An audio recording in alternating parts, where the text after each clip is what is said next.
Boruto du futur nous a prévenu. Naruto va jouer un grand rôle dans son histoire, sauf qu'il a précisé que le rôle de Naruto va intervenir au début de son histoire. C'est triste, mais Naruto va avoir de moins en moins d'impact dans la vie de Boruto, ce qui prouve qu'il va soit disparaître ou mourir, soit ne plus pouvoir protéger le monde des futures menaces. Comme le dit très bien Boruto, Naruto a été très important au début, et c'est vrai que ce soit les petites menaces comme on l'a vu contre le gang Byakuya, que Naruto a dû intervenir pour résoudre le problème, ou contre les grandes menaces, c'était encore et toujours le grand Naruto Uzumaki qui s'en est occupé. Depuis le début de Boruto, il a un rôle majeur, on ne peut pas le nier. Face à Momoshiki, c'était lui la vedette, il l'avait humilié en compagnie de son partenaire de toujours, le grand Sasuke Uchiha, et après c'est lui qui a transmis sa puissance dans le Rasengan immense qu'a utilisé Boruto pour tuer Momoshiki. Et même récemment contre Kara, c'est lui qui a liquidé Delta, et face à la plus grande menace rencontrée jusqu'à présent, à savoir Jigen ou plutôt Ishike Otsutsuki, c'est encore une fois Naruto qui a sauvé tout le monde, étant prêt à se sacrifier pour l'empêcher d'atteindre Kawaki. Mais les amis, tout ça ne va pas durer longtemps. Bientôt Naruto ne sera plus capable de vaincre les ennemis qui vont s'attaquer au village. Par contre, je rappelle les propos de Boruto du futur. Au début, durant un court moment, mon père a joué un rôle déterminant dans mon histoire. Comme vous le savez déjà, très bientôt on aura l'ellipse qui va faire la transition vers Boruto plus grand. Donc là, il est certain qu'il reste à Naruto quelque chose à accomplir. Un dernier combat ou peut-être un ultime sacrifice. Salut tout le monde, c'est Abdou, j'espère que vous allez tous très bien. Boruto Shippuden ou Boruto Raiden, appelez ça comme vous le voulez, arrive très bientôt. Donc l'objectif du jour est de déterminer quel sera le combat final de Naruto avant l'ellipse. Donc je préviens, je vais mentionner quelques éléments du manga. Je vous ai posé une question à ce sujet, donc merci pour votre participation. Au passage, n'hésitez pas à vous abonner. En ce moment, j'en reçois énormément et ça motive pour continuer à charbonner. Sinon, j'ai créé une deuxième chaîne avec du contenu qui arrive sur d'autres mangas. Donc foncez vous abonner en masse. Bref, la majorité pense que c'est Kawaki qui sera l'ennemi final avant l'ellipse et d'autres pensent que c'est Code. On va voir tout ça ensemble juste après ma question de culture. Citez-moi au moins 3 personnages qui sont morts dans Naruto Shippuden. Bonne chance à tous et bon visionnage. Au passage, un grand bravo à Je te rush en lambeau, très original comme pseudo au passage, qui est le dernier membre du labo à avoir réussi mon défi. Rappelons une chose, à la base c'est Naruto le personnage principal de l'œuvre, mais depuis l'arrivée de Boruto, on suit une toute autre histoire. On suit l'histoire de Boruto Uzumaki. Mais le créateur de Naruto, le grand Masashi Kishimoto lui-même, a dit que si les personnages importants venaient à mourir, ce sera une mort digne de ce nom. Ça ne sera pas une mort banale, et cette mort aura un impact immense sur l'histoire et l'évolution des personnages comme Boruto ou Sarada. Donc je vous rassure, si Naruto décède dans la suite, sa mort sera grandiose avec une grande symbolique, comme l'a été la mort de ses parents Minato et Kushina, qui n'ont pas hésité une seconde à se sacrifier pour leur fils. Ou bien comme son maître défunt, le grand Sannin légendaire Jiraiya Sensei, qui est allé comme un bonhomme tout seul pour affronter Pain, le chef de l'Akatsuki à l'époque, et grâce à lui, ils ont pu le vaincre. Donc si Naruto meurt, ça sera sûrement une mort similaire à ces personnages, c'est-à-dire dans un ultime sacrifice pour protéger Kawaki par exemple, ou bien en arrêtant Boruto quand il perdra à nouveau le contrôle à cause de Momoshiki. Mais bon, ça j'y reviendrai plus tard. Bref, c'est possible que Naruto meure durant un combat, même si moi je penche plus vers un sacrifice, car je ne vois pas Naruto mourir en perdant un affrontement sans rien apporter. Genre même s'il perd, sa mort aura une importance dans la victoire. Comme Jiraiya qui a perdu son dernier combat, mais dans un sens il a gagné, vu qu'il a atteint son objectif en trouvant le secret de Pain. Et grâce à ça, ils ont pu venir à bout de ce dernier. Mais dans tous les cas, Naruto va livrer un dernier combat avant l'ellipse. J'en suis convaincu. Après que ce combat le mène vers sa mort ou pas, c'est autre chose. Bref, j'ai sélectionné tous les personnages qui sont susceptibles d'affronter Naruto dans cet ultime combat. Le premier cas, et je vais être court, c'est soit Daimon soit Eida, mais personnellement j'y crois pas. Déjà rappelons qui sont ces personnages. Ils sont tous les deux frères et sœurs, et ce sont des membres de Kara qui ont été modifiés par Amado avec des outils scientifiques ninja. La principale capacité de Daimon est de retourner l'attaque de son adversaire contre lui, même s'il a sûrement d'autres capacités très puissantes qu'on ignore. Mais honnêtement, je ne pense pas que le combat final de Naruto avant l'ellipse soit contre lui. Peut-être qu'ils vont s'affronter et Daimon blessera Naruto, mais je trouve qu'un combat final contre un gosse, malgré sa puissance, ce n'est pas digne des grands personnages comme Naruto. Et pareil pour Eida. Il faut savoir que son pouvoir c'est la clairvoyance. Elle est capable de percevoir tout ce qui se passe dans le monde, ou faire tomber n'importe qui amoureux d'elle, ce qui empêche ses adversaires de la blesser. Je trouve que c'est un personnage très intéressant, et je parlerai d'elle en détail une autre fois, mais même si on ne connaît pas encore toutes ses capacités, je ne pense pas que ça soit contre elle que Naruto va livrer un dernier combat, car de 1 n'a pas l'air de s'intéresser à Naruto, et c'est Kawaki sa cible principale, et de 2 elle est trop cheat. Elle est overpowered, donc elle aura sûrement de l'importance dans la suite de l'histoire. Je vois bien Daimon ou Code se faire battre ou même tuer avant l'ellipse, par contre Eida je la vois bien survivre. Bon, on passe au deuxième prétendant, et la majorité vous pensez que ce sera lui qui va combattre Naruto. Je parle bien entendu de son fils adoptif,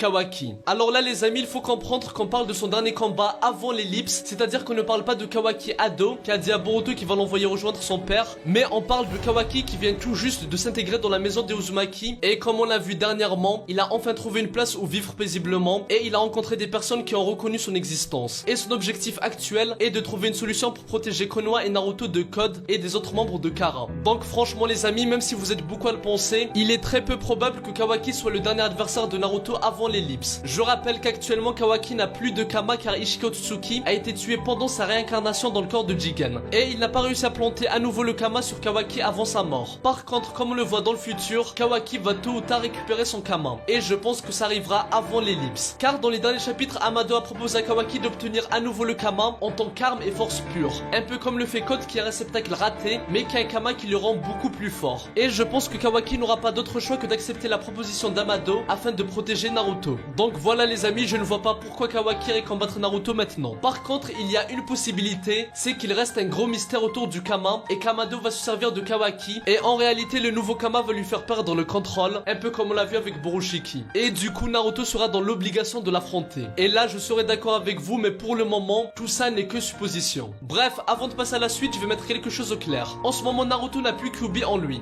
donc il est moins fort, et ça a été même dit dans le manga. C'est vrai qu'il a plus de chakra sans Kurama, mais ça ne veut pas dire qu'il est plus puissant. Par exemple, même si on suppose que Kushina a plus de chakra que Minato, du fait qu'elle appartient au clan Uzumaki, ça ne veut en aucun cas dire qu'elle est plus forte. Loin de là. Même si le chakra est très important dans un combat, Naruto reste tout de même plus faible sans Kurama. Par contre, et là je rentre dans une petite théorie rapide que je développerai une autre fois si ça vous intéresse, je pense que dans l'ultime affrontement de Naruto, que ce soit avant l'ellipse ou même après s'il est toujours en vie, c'est possible que Naruto utilise les pouvoirs de tous les Biju qui vont peut-être même donner leur vie pour aider Naruto. Comme contre Kaguya quand il avait utilisé une partie de leur chakra. Et là je vois que c'est possible qu'ils vont s'allier à Naruto et donner encore plus de leur puissance. Parce que les amis, sérieusement, en ce moment ils servent à quoi les Biju? Il y en a un qui mange de l'herbe, l'autre il est en vacances, sans parler de Shukaku qui est devenu un jouet pour gosses. Alors que de base c'est des monstres de puissance redoutés par le monde entier. Donc s'ils ne sont pas utilisés dans le futur, ça serait du gâchis, et vu qu'ils sont plusieurs, ça serait trop difficile de les développer un par un. Donc je pense qu'ils vont tous aider Naruto ensemble dans un futur combat pour compenser l'absence de Kurama. Et certains d'entre eux vont peut-être donner leur vie, comme l'a fait notre cher Kyuubi. Bref, voilà au niveau de la puissance, je vois que c'est une des possibilités pour créer un dernier power-up à Naruto. Maintenant on va parler des autres possibilités, à savoir Code, l'ennemi le plus redouté actuellement.